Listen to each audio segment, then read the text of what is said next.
The destruction of man invested as its own evolving mechanism for the development of its own strategic improvement for the betterment of its population is with many faults the constitution which strengthens the relationship between mankind.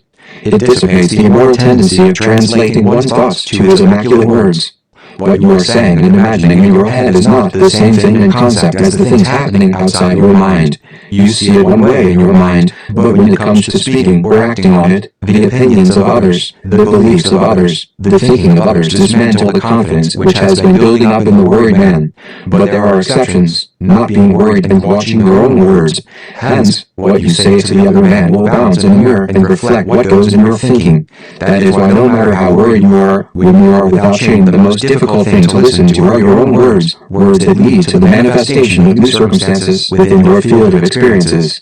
These same words, the words which contain righteousness and positively impact manipulation over other people, will impact how you happen to live your life, and by the way, you live your life, if willing to accept it, can change contrastingly how the outside of your perspective is viewed by your own eyes. No matter how other people see you and think about you, that is their problem. That is what causes men and women to worry. It is the act of thinking about the life of others whose events lead to either improvement or destruction of your thinking faculty. It has no gauge to control what goes in your thinking other than what you let it think about. It is like a box. If you close the lid, nothing can get inside and nothing can get outside of the box. But if you open both sides of the box, all the lids, then whatever you throw into the box will easily get in and with no difficulty will get out. And with the lids open, the box is more willing to be shaped into any formations it has decided to give it. Can we apply the same concept to an open mind? And the information given to an open mind will enter and get out with no trouble. It will not stay inside the mind, rather said it will not have any effect on the thinking of the individual. And this can be because the individual does not retain anything and lets everything flow smoothly. Having no attachment to any thought or individual, creating zero connections with the world that surrounds the mind of the individual, we can find this in Asian philosophies, Taoism, Buddhism, Hinduism.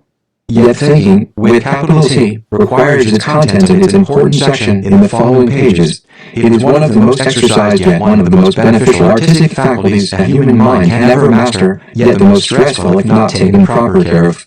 Expressing your thinking in body language not only depicts what you wish to explain, but is also permitted for the student to learn and understand what you see in your mind. It is this art that writers have mastered, engineers have mastered, inventors have mastered, polymaths have mastered. Listening, the use of logical reason comes next in the list of artistic faculties, least exercised yet one of the most beneficial arts that a human mind can master. The behavior of the individual is where one listens and understands the individual. It is the study of these two artistic faculties, thinking and listening, which drive our study to be passionately conducted.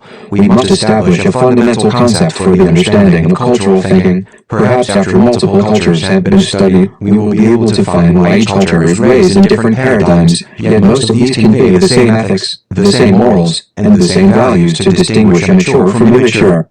Reason of the thinking faculty of cultural paradigms, understanding how individual paradigms both affect and get affected by the reason of the thinking artistic faculty of cultural paradigms, the thinking faculty of cultural paradigms. Cultural paradigm, I believe, will provide an immense understanding in the philosophy of the individual and the cultural philosophy. There must be a relationship between these two, which if found, I believe the reasoning of cultural thinking will be discovered. And if allowed, we can also find the reason for happiness within each cultural paradigm. The reason for happiness is Satan. We can know happiness by voluntarily choosing to defeat Satan and ally ourselves to God, thus compelling the philosophy of every single individual to bring about a study and detailed definition of their cultural logic. When these cultural paradigms collide with each other, we hope to facilitate the conversations between multiple individuals from different cultures and draw cultures closer to each other, with the purpose to identify what value, moral or ethic of what culture was able to sustain the conversation with the most psychological benefit for both individuals. We hope to see a big bang of ideas come into the mind of the conversation. Yes, conversations have a mind, and it is our job to find the mind of the conversations, or the mutual mind, a conglomeration of multiple minds participating in a conversation, which if found, with the use of cultural philosophy, will unveil to us the mutual mind of the conversation. Thus, each philosophy provides contagious merit to the mutually agreed conclusion of the argument.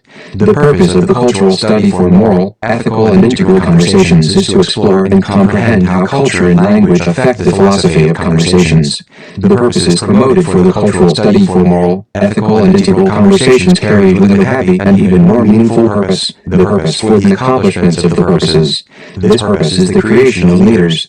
It is my great intention to teach as I learn the knowledge we are collecting with this study, to promote motivation to young children for them to see that if they follow what their philosophy is telling them, they can live a joyful and grateful life. I want to help kids to understand that they can also conduct their research, their studies, that if they propose to themselves that they want to create a new field of study, they can. Kids should always keep believing in themselves, and I want to give them that opportunity for kids to grow up and become philosophers, polymaths, the best of the best, to not private as individuals but to provide the same benefits to every single child, hence the benefit for the culture. I want to see kids grow up to become philosophers. I want to see kids excel in the faculty of thinking. With the purposes in mind, we can now start to use our knowledge and begin with the cultural study for moral, ethical, and integral conversations. Mathematical italic capital A equals mathematical italic capital A.